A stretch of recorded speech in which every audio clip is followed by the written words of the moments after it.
couple weeks ago, I woke up and then suddenly realized that it was almost March. I went, hey, I got an idea. March Madness. March Monologueness. It's perfect. Yeah, I guess we'll see about that.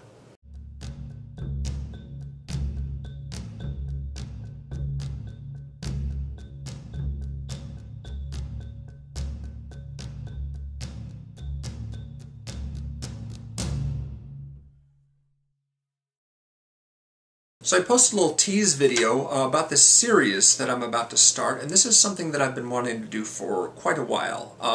A number of years, actually, probably like, I want to say 4, something like that, maybe 4 years. And I just never really got around to it or wasn't sure that how it would play or anything like that, but I'm going to do it this month.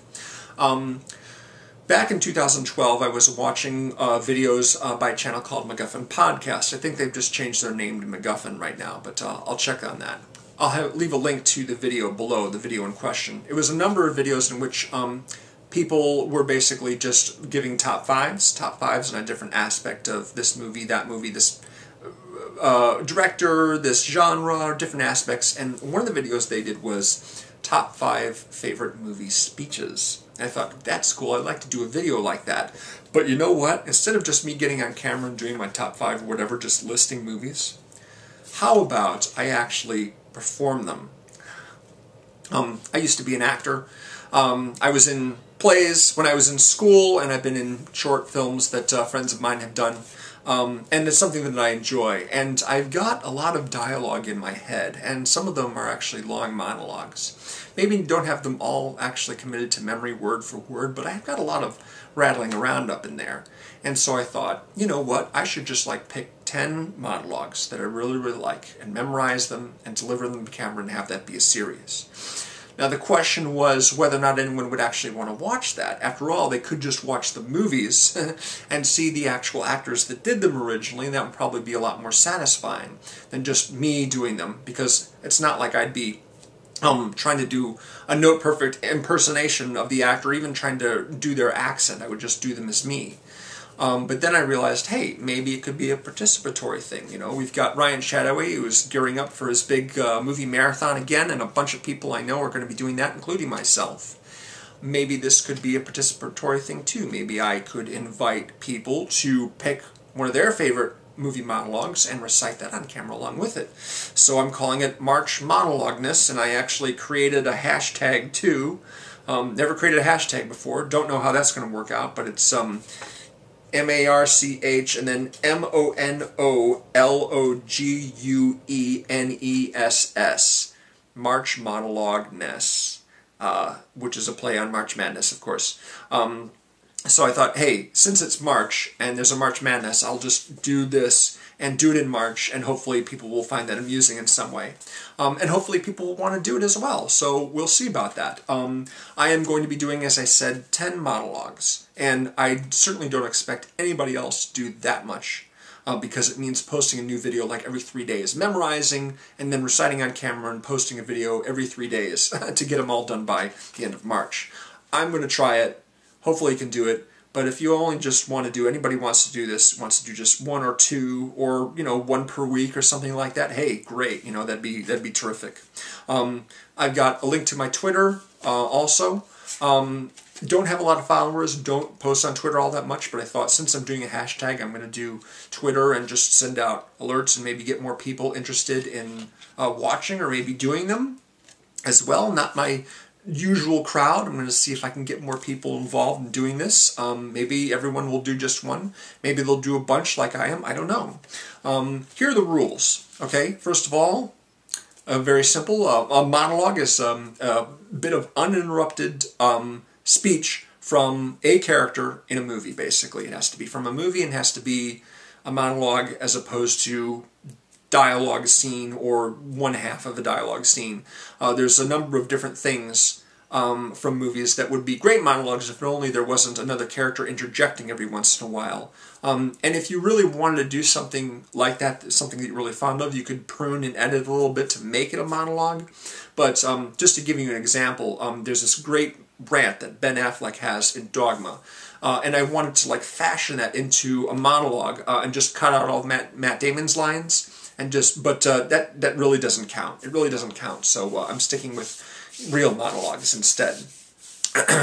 But it has to be, you know, again, from a monologue, from a character, should be, I guess, more than a minute long. I'm not really sure what the average is on monologues. Some of them are really long, some of them are kind of short, depends. But it's one character talking at length, and it isn't necessarily a speech. A speech, you know, is a monologue, but not all monologues are speeches, because some of them is just a character talking. Like, say, for example, Emma Stone giving her dad, Michael Keaton, hell in Birdman, that's a monologue, but it isn't really a speech. So I want to sort of generalize it more and say, no, these are monologues, not speeches, if you understand the difference. Like I said, should be from a movie, and it should be a speech that's created for that movie and not something that was taken from something else. For example, in Good Night and Good Luck, David Strathairn plays the newscaster Edward R. Murrow, and he delivers a little bunch of monologues during his TV broadcasts. Now, these, of course, were taken directly from real life. Edward R. Murrow was a real newscaster, and those monologues that he did on camera are taken from those broadcasts, so they weren't created for the movie, so they really don't count for me. They're in the movie, but they're not from the movie, if you understand what I mean. One thing that would count would be Matthew McConaughey's closing statement from A Time to Kill. He's a lawyer, he's arguing a case in front of a jury, he gives a closing statement. Now, A Time to Kill is based on a novel by John Grisham, but the statement is not actually in the book. It's described in kind of a general way, but it's not like what you see in the movie is a word-for-word replica of what was written in the book. It was written for the movie, so that would be fine. Courtroom dramas are a great place to look for monologues. Any movies about politicians are a great place. People who are like teachers or give seminars or things like that. George Clooney has a monologue in the Up the Air that would be good. You've got Jack Nicholson in A Few Good Men. You've got Michael Douglas in Wall Street. There tend to be a lot more monologues from male characters than female characters, because male characters have a tendency to showboat. But I did find 2 or 3 decent monologues from female characters, so I'm going to be doing 2 or 3 of them, as well as, you know, the rest will be like male characters. So I've got a bunch picked out. All I have to do basically is practice them a little bit, make sure I've got them all in my head, and then put them on camera. Oh, rule number 3 is one take, no editing. You've got to memorize the whole thing and do the whole thing in one shot without cutting together, piecing it together in post, or just editing together your best takes. You've got to do the whole thing in one shot. Now, again, if you want to take a speech from a character that has sort of these incidental and interjections from other people, as long as they're like not really big, that would be okay. And it doesn't have to be word for word exactly right. The teaser video I did a little bit of narration from Apocalypse Now, and I got one word wrong. So I was sort of, you know, kicking myself about that. But if you get one word wrong, that's okay. If you get a couple words not exactly right, that's fine. Yeah, that teaser, by the way, those weren't monologues, they were bits of voiceover. The Shawshank Redemption, Apocalypse Now, Fight Club, V for Vendetta, The Avengers, Goodfellas, Sin City, those are all bits of voiceover narration, not actual monologues from characters. So, an important distinction to make. Not voiceover, people on camera, talking at great length, without interruption. Those are monologues. So, yeah, that's what I'm doing, and I hope that some of you watching will join this as well, and do one, or do a few, as you see fit.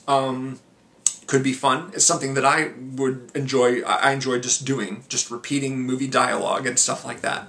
And it's something that I've been wanting to do for a while, so that's what I'm going to do this month, and I'm going to post a video about one every 3 days with a new monologue that I've hopefully memorized pretty well. We'll see about that. So again, Twitter is below, my little Twitter account. But I'm mostly trying to get people from Twitter to come to YouTube, so, you know, hopefully it will work both ways, where people who watch me on YouTube will look at my Twitter, and people who follow me on Twitter, very few of those, will come to my YouTube. I don't know, we'll see. So that's the rules, and hopefully everyone will have fun doing this. And I look forward to seeing any videos that you do. I think probably the best thing to do would be to find me on Twitter and then put the link to your Twitter in a message to me or something like that. I'm not really sure, but I've got this little hashtag right here, so if you do a search on that, you'll find me for sure, and other people, I'll be able to find other people that use this hashtag as well. hopefully that will work out. Thanks for watching, guys. And I'll see you in a few days with my first of the March Monologueness series. Take it easy. This chick, Marla Singer, did not have to...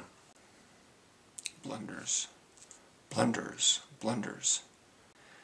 This chick, Marla Singer, did not have testicular cancer. She was a liar. She had no diseases at all. Diseases. If you're part of a crew, nobody ever tells you that they're going to kill you. It doesn't happen that way. There aren't any arguments or curses like in the movies. Serial killers come with murders. I couldn't cry. So once more, I couldn't sleep. Yeah.